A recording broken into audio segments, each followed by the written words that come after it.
Do I decide and act, or is it decided for me? Welcome to FactUp. Today, I invite you to join me on a fascinating journey that dives deep into one of the most profound mysteries of the human mind, consciousness. Inspired by Susan Blackmore's remarkable book on consciousness and its intricate relationship with free will, I couldn't resist exploring the topic further. As I read, one name stood out: Benjamin Libet, a pioneering scientist whose groundbreaking experiment may forever change how you perceive your own decisions. Imagine this. Every day, you make countless decisions: what to eat, where to go, how to act. But have you ever paused to ask yourself, am I truly in control? What if the choices you think you're making freely are already determined by your brain before you even realize it? Does that make free will an illusion, or is there still a part of us that holds on to genuine autonomy? Libet's experiment isn't just another academic study. It's a philosophical and scientific revelation. Conducted in the 1980s, this experiment delved into the timing of brain activity and conscious decision-making, leading to results that sparked endless debates among neuroscientists, philosophers, and even the general public. The question it raises is one that shakes the very foundation of human identity. Do we decide and act, or is it all decided for us? As someone who cherishes the art of thinking and questioning, I found myself captivated by the implications of this study. Consider this: if your brain begins preparing for an action before you're consciously aware of deciding to take that action, who or what is truly in charge? Does this mean we're simply following a predetermined path laid out by the subconscious processes of our minds? Or is there a hidden layer of freedom we're yet to fully understand? This discussion doesn't just end with science. It extends to the realms of philosophy, morality, and even daily life. What does this mean for how we view responsibility, accountability, and even justice?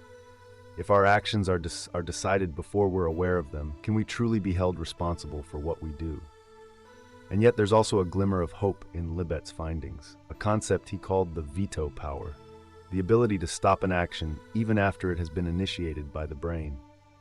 But is this enough to save the idea of free will, or is it merely a consolation prize in the grand scheme of things? Think about this. Every time you pick up a cup of coffee or choose a path to walk, you might be participating in an intricate dance between your conscious mind and the hidden workings of your brain. But who's leading? You, or the subconscious processes you barely notice? These questions are more than just intellectual curiosities. They touch on what it means to be human. They challenge us to rethink our beliefs about control, freedom, and identity. And they remind us of the power of asking questions, no matter how uncomfortable or unsettling the answers may be. So if you're ready to dive into one of the most intriguing experiments in the history of neuroscience, and if you're curious to discover how it reshapes our understanding of free will, join me as we explore the world of Benjamin Libet and his remarkable insights.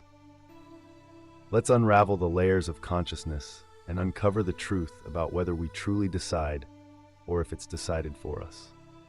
Stay with me, because this journey promises to challenge everything you thought you knew about the human mind. Are you ready to explore, question, and rethink? Let's begin. To truly understand the significance of Benjamin Libet's experiment, we must first explore the context in which it was conceived. The 1980s marked a transformative era in neuroscience, a time when researchers began developing advanced tools to unravel the mysteries of the human brain. Among these pioneers was Benjamin Libet, a scientist driven by curiosity about the relationship between the brain, consciousness, and decision-making. Benjamin Libet was a neuroscientist who dedicated his life to understanding the intricate workings of the mind. Born in 1916, Libet spent much of his career exploring the boundaries of consciousness, a subject that has captivated thinkers for centuries. His work sought to answer one of humanity's most profound questions: what is the nature of free will, and how does it relate to the brain's activity? While philosophers like René Descartes had long debated the nature of free will and its connection to the mind, Libet approached the question from a scientific perspective. He believed that by studying the timing of brain activity and conscious awareness, he could shed light on whether our decisions are truly our own. At the time of Libet's experiment, neuroscience was undergoing a revolution. tools like EEG, electroencephalography, were becoming increasingly sophisticated, allowing researchers to measure brain activity with remarkable precision. These technological advancements opened the door to experiments that could probe the mechanisms behind decision-making and consciousness. Before Libet, scientists had already discovered that certain brain activities, known as readiness potentials, occurred before voluntary movements. However, the exact relationship between these readiness potentials and conscious decision-making remained a mystery. Were these signals merely preparations for actions that individuals chose consciously, or did they represent decisions made by the brain without conscious involvement? Libet set out to investigate this enigmatic relationship with a groundbreaking experiment. He aimed to measure the precise timing of three key events. 1. The brain's readiness potential, which signals preparation for an action. 2. The individual's conscious awareness of deciding to act. 3. The actual physical movement. This experiment was not just a scientific endeavor, but also a philosophical inquiry into the essence of human autonomy. If the brain's activity preceded conscious awareness, what would that mean for the age-old concept of free will? Could humans still claim to be the authors of their actions, or were they merely passengers on a journey controlled by subconscious processes? The debate over free will is far older than neuroscience. Philosophers like Aristotle, Augustine, and Kant grappled with questions of autonomy, morality, and choice. Many religious traditions have also weighed in, often linking free will to moral accountability. However, Libet's experiment was among the first to approach these questions scientifically, using empirical data to challenge centuries of philosophical speculation. In doing so, Libet not only advanced the field of neuroscience, but also reignited debates that had persisted for millennia. His work forced both scientists and philosophers to reconsider their assumptions about the nature of decision-making and the extent to which humans can claim ownership of their actions. Benjamin Libet's experiment is a cornerstone in the study of consciousness and free will. His groundbreaking methodology aimed to uncover the relationship between brain activity, conscious awareness, and physical action. The results, though simple in structure, sparked a revolution in how we understand decision-making. Libet's study involved a relatively straightforward setup, but its implications were profound. Participants were seated comfortably and asked to perform a seemingly simple task: move one of their fingers whenever they felt like it. The experiment consisted of three critical components. 1. Measuring brain activity. Using EEG, electroencephalography, Libet recorded the participants' brain activity, particularly focusing on a phenomenon called readiness potential, a signal indicating the brain's preparation to initiate a movement. 2. Tracking conscious awareness. Participants were instructed to watch a special clock with a rapidly rotating dot and report the precise moment they became consciously aware of their decision to move their finger. 3. Recording the movement. The actual physical motion was tracked using sensitive instruments that captured the exact time of the finger movement. Participants were told to relax and let their decisions to move occur spontaneously. They were not to plan the movement in advance, but rather act as soon as they felt like it. This ensured the actions were as voluntary and unprompted as possible. During the task, 3 data points were meticulously recorded: the start of readiness potential, as detected by the EEG, the moment of conscious awareness as reported by the participants, the actual movement of the finger. The data revealed a surprising sequence. The brain's readiness potential began approximately 500 milliseconds before the participant's finger moved. Participants reported becoming consciously aware of their decision about 200 milliseconds before the movement. This meant the brain initiated the action 300 milliseconds before the participants consciously decided to act. What does this mean? The timing raised a profound question.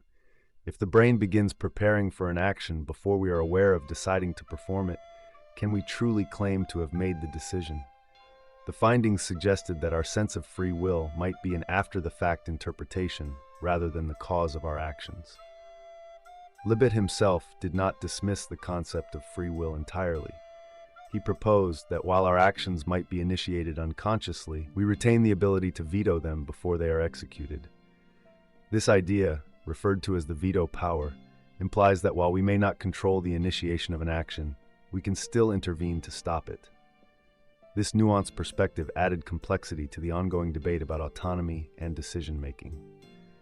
The results of Libet's experiment sent ripples across the fields of neuroscience, psychology, and philosophy. They challenged fundamental assumptions about free will and the nature of conscious decision-making. Here we delve deeper into the findings and their implications. Key findings. 1. Readiness potential. Libet's data confirmed the presence of readiness potential, a measurable brain activity that begins approximately 500 milliseconds before a voluntary movement occurs. This was a groundbreaking discovery that indicated the brain starts preparing for an action before the individual is consciously aware of deciding to act. 2. Delay in awareness. Participants reported becoming aware of their decision to move about 200 milliseconds before the actual movement occurred. This means there was a 300 millisecond gap between the brain initiating the action and the conscious mind catching up. 3. The sequence of events. The brain begins preparing for an action. Conscious awareness of the decision arises. The physical movement takes place. This sequence suggested that the unconscious mind plays a significant role in initiating actions, challenging the traditional view of conscious control over behavior. Libet's interpretation. Libet was cautious in drawing conclusions from his findings. He acknowledged that while the brain seems to initiate actions before conscious awareness, this does not necessarily mean free will is an illusion. Instead, he proposed the idea of a veto power. Veto power. Libet argued that even if the brain initiates actions unconsciously, individuals still have the capacity to stop those actions consciously before they are executed. This means that while we may not control the start of a decision, we can exercise control over whether or not to follow through. Philosophical implications. 1. Challenges to free will. The results raised questions about the validity of free will. If actions are initiated before we are consciously aware of deciding, can we truly claim ownership of our decisions? 2. Reinterpretation of consciousness. The findings suggested that consciousness might not be the origin of decisions, but rather a mechanism for interpreting and justifying actions that have already begun at the subconscious level. 3. Responsibility and accountability. If our actions are largely governed by unconscious processes, what does this mean for personal responsibility? This question has significant implications for fields like ethics, law, and morality. Support and criticism.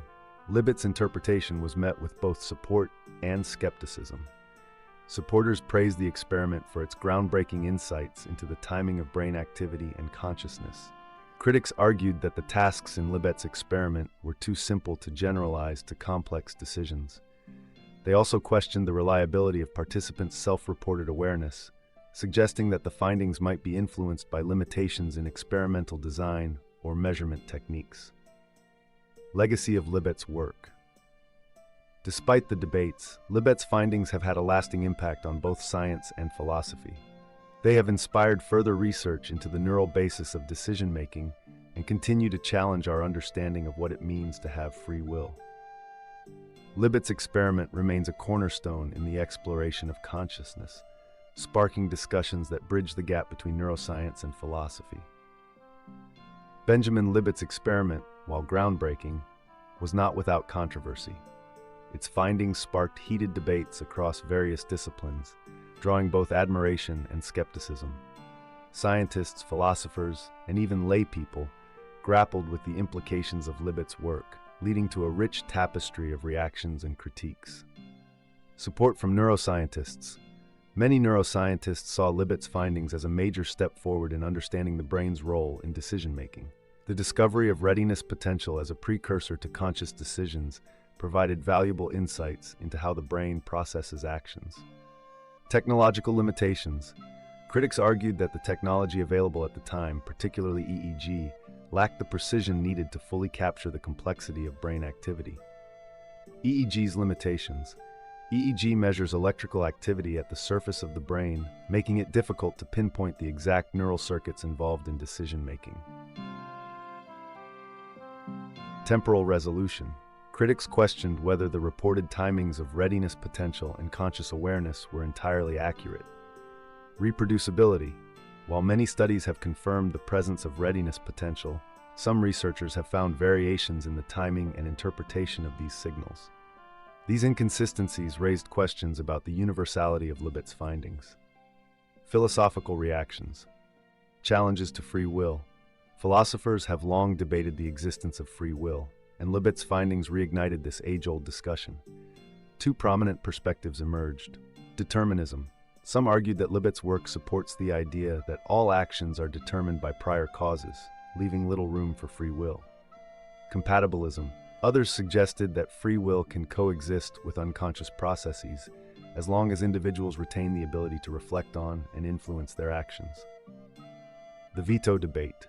Libet's concept of veto power was particularly divisive. Supporters saw it as a way to preserve some element of free will, while critics questioned its practicality. Does the ability to stop an action truly count as free will? Or is it simply another unconscious process masked as conscious intervention? Ethical and social implications. 1. Legal responsibility. If decisions are initiated unconsciously, what does this mean for legal systems that rely on the assumption of free will? Could individuals claim reduced accountability for their actions, arguing that they were pre-decided by their brains? 2. Moral responsibility. Philosophers and ethicists debated whether moral responsibility is compatible with the findings of Libet's experiment. If actions stem from unconscious processes, does this undermine the concept of moral agency? 3. Everyday decisions. On a practical level, the experiment prompted questions about how much control people truly have over their daily choices. Are our preferences, habits, and behaviors largely shaped by subconscious processes? Critiques of Libet's experiment. One of the most common criticisms was that the finger-tapping task used in the experiment was too simplistic. Critics argued that it does not reflect the complexity of real-life decisions, which often involve multiple layers of reasoning and deliberation. The accuracy of participants' self-reported awareness of their decisions was also questioned. Human memory and perception are notoriously unreliable, and even small errors could significantly affect the results.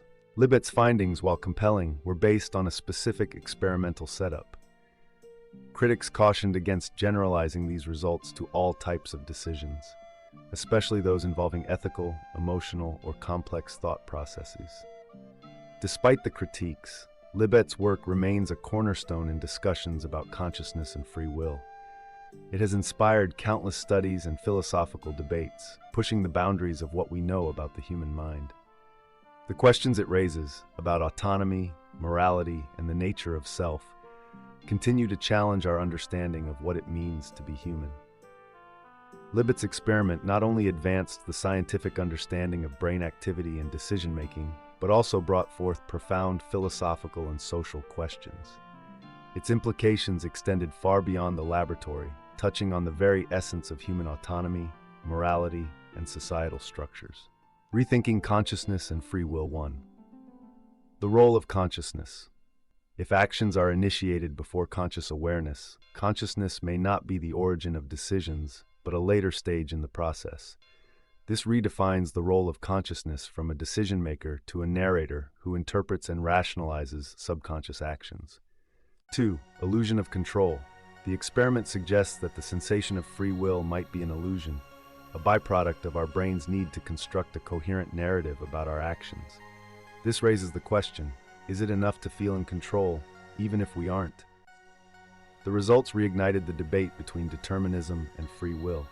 Determinism is the idea that all actions are caused by prior events. Free will is the ability to make independent choices. Philosophers like Daniel Dennett argued that free will could still exist in a deterministic framework. This is possible if individuals can reflect on and influence their actions. Implications for ethics and morality. 1. Moral responsibility. If decisions are initiated unconsciously, can individuals be held morally accountable for their actions? Philosophers debated whether traditional notions of blame and praise remain valid in light of Libet's findings. 2. Legal systems. Modern legal systems are built on the premise that individuals act with free will. Libet's work prompted discussions about whether unconscious processes should mitigate responsibility or serve as evidence in court cases. 3. Behavioral change. If awareness of unconscious influences can lead to better decision-making, it may encourage individuals to develop strategies to align subconscious processes with conscious values. Impact on everyday life. 1. Understanding habits. Many daily actions, from choosing what to eat to navigating social interactions, may be influenced by unconscious processes. Recognizing this can empower individuals to critically evaluate their habits and make more deliberate choices. 2. Decision-making strategies. By understanding the role of readiness potential and subconscious activity, people can learn to pause and reflect before acting, exercising Libet's concept of veto power. 3. Personal identity. The findings challenge traditional views of the self as a unified, autonomous entity. Instead, identity may be seen as a dynamic interplay between conscious and unconscious processes. Broader social reflections. 1. Education and awareness. Educating individuals about the interplay between consciousness and the brain could lead to a deeper understanding of human behavior. This knowledge might foster empathy, as people recognize that many actions are driven by factors beyond conscious control. Number 2. Technology and society. As neuroscience and artificial intelligence advance, understanding the nature of decision-making will become increasingly relevant. Could machines one day replicate or even surpass the subconscious processes described by Libet? 3. The future of free will. The experiment raises questions about how society will evolve as our understanding of the brain deepens. Will the concept of free will remain central to human identity, or will we embrace a new framework for understanding ourselves and our actions? A philosophical crossroads. Libet's findings leave us at a crossroads, challenging us to rethink fundamental assumptions about who we are and how we navigate the world. Whether we view the experiment as a threat to free will or an opportunity to better understand the human mind, it forces us to confront the complexities of autonomy and decision-making in a profoundly interconnected and rapidly changing world.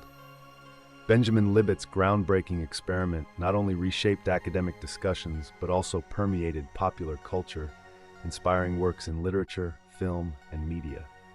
Its exploration of free will, consciousness, and the human mind resonated far beyond the realm of neuroscience, capturing the imagination of creators and audiences alike. Several contemporary authors have woven the themes of free will and unconscious decision-making into their works. Characters often grapple with the tension between perceived autonomy and the forces shaping their choices. Example: in novels like Cloud Atlas by David Mitchell, the interconnectedness of actions and the illusion of control are central themes. Books such as Free Will by Sam Harris and The Illusion of Conscious Will by Daniel Wegner directly address the findings of Libet's experiment. These works explore the philosophical and ethical implications of neuroscience's challenges to traditional notions of free will. Impact on film and television. 1. Themes of predetermination. Films like The Matrix and Minority Report reflect Libet's ideas by questioning whether individuals truly control their actions or are subject to external or internal forces. The Adjustment Bureau explores the balance between free will and fate, echoing Libet's findings about unconscious decision-making. Number 2. Mind control and consciousness. Popular TV series like Westworld and Black Mirror delve into the complexities of human autonomy, often portraying characters who discover that their choices are not entirely their own. These narratives highlight the tension between perceived freedom and the unseen forces shaping behavior. Representation in art and media. 1. Visual art. Artists inspired by neuroscience have created works that depict the brain's inner workings and the blurred boundaries between conscious and subconscious processes. Example: installations that use EEG data to create visual representations of brain activity echo the themes of Libet's experiment. 2. Documentaries and educational media. Documentaries exploring consciousness, such as The Brain with David Eagleman, often reference Libet's findings to illustrate the complexities of decision-making. YouTube channels and podcasts dedicated to science and philosophy frequently discuss the experiment, making it accessible to a wider audience. Libet's ideas in everyday conversations. Philosophical debates. Discussions about free will have become common in coffee shops, classrooms, and online forums, fueled in part by the widespread dissemination of Libet's experiment. Questions like, "Do we have control?" have entered the popular lexicon, prompting people to reflect on their daily lives. Self-help and mindfulness. The experiment's findings have influenced mindfulness practices, encouraging individuals to pause and reflect before acting. Self-help books and seminars often cite Libet's concept of veto power as a tool for gaining greater control over one's actions. Legacy and cultural imagination. Libet's experiment has transcended the confines of academia, becoming a symbol of the quest to understand human nature. Its impact on popular culture reflects its universal appeal, as it touches on themes that resonate with everyone: autonomy, identity, and the mysteries of the mind. By inspiring creators and thinkers across disciplines, Libet's work continues to shape how we see ourselves and our place in the world. The concept of self has long been central to discussions about consciousness. In Susan Blackmore's book on consciousness, she explores the idea that the self may not be a fixed, unified entity, but rather an ever-changing process, a construction of the brain designed to make sense of our experiences. This perspective aligns intriguingly with the findings of Libet's experiment, where the brain appears to act before the self becomes aware, suggesting that what we consider the self might not be the true decision-maker. This raises profound questions. If the self is not in full control, what is its purpose? Is it merely a narrator, piecing together the story of our lives after the fact? Or does it have a more significant role in shaping and guiding the actions initiated by the unconscious mind? Time, even on the smallest scale, is crucial to the brain's functioning. Libet's experiment revealed that the difference between 200 milliseconds, conscious awareness, and 500 milliseconds, readiness potential, carries immense significance. For the brain, this gap is the difference between spontaneous action and conscious deliberation. For us as humans, it's the difference between feeling in control of our lives or questioning the very essence of free will. Consider this: in just 500 milliseconds, half a second, your brain has already started preparing for an action. That tiny fragment of time might seem insignificant, but it's enough to challenge centuries of philosophical thought about autonomy and responsibility. It shows us that time is not just a measurement of seconds. It's the fabric through which the brain weaves our reality. Libet's experiment is not just a study of brain activity. It's a doorway into understanding who we are and how we operate. It challenges us to confront the limits of our autonomy and rethink the nature of the self. Yet, it also opens up possibilities. If we can better understand these unconscious processes, could we learn to influence them? Could we use this knowledge to make more thoughtful decisions or to pause before acting impulsively? As thought-provoking as this discussion has been, it is not without its limitations.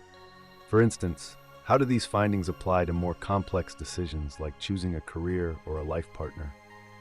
Can Libet's concept of veto power truly save the idea of free will, or is it just another layer of the illusion? An invitation to think together.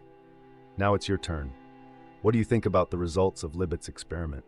Do you believe in free will, or do you feel that our decisions are pre-programmed by our brains? How might this change the way you view responsibility, morality, or even daily life? The journey doesn't end here. At FactUp, we're dedicated to exploring the big questions that make us human, questions that inspire thought, challenge assumptions, and spark curiosity. If you've found this discussion engaging, please consider supporting our channel. Your support allows us to create more content like this and delve even deeper into the mysteries of life, philosophy, and science. Let's continue to question, learn, and grow together. And remember, even 500 milliseconds can make all the difference. Thank you for being here. Let's keep the conversation alive. See you in the next video. Last question: what decides?